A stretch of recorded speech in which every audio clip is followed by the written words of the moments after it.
అందరికీ జై భీమ్లండి. మేధావులందరూ కూడా మనకి కావలసిన విషయాలన్నీ మాట్లాడారు.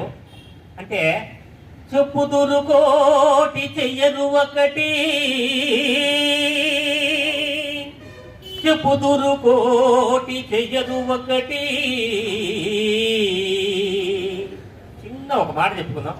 ఒకటే ఒకటి నేను చెప్పి, లెట్ us బి యునైటెడ్. మనమందరం కలిసి ఉన్నాం. 85% బీసీ, ఎస్టీ, మైనారిటీలు ఉన్నారండి. వాడు ఎక్కడ కొట్టుకుపోతాడండి? మీరు ఉమ్మితే పోతాడు.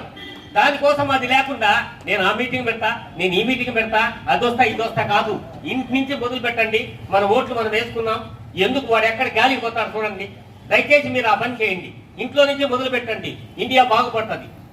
మనం ఆ ఓట్లు మాత్రం వారికి ఇచ్చేసి వారి జెండా పట్టుకొని వానెంబడి పోయి ఈయనెంబడి పోయి మనం చేయగలిగింది ఏం లేదండి.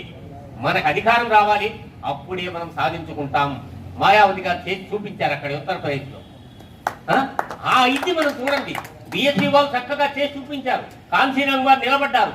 అట్లా మా రఫీ భయ్యో, ఇంకొక భయ్యో, మన ప్రసాదరావు గారు, లేకుంటే మన ప్రవీణ్ గారు, ధనశేఖర్ గారు, మన ఇంకొక ఫాదరు, మరో ఫాదరు నిలబడితే ఎందుకు కాదండి? మాటల వరకే పరిమితం అవుతా ఉంది.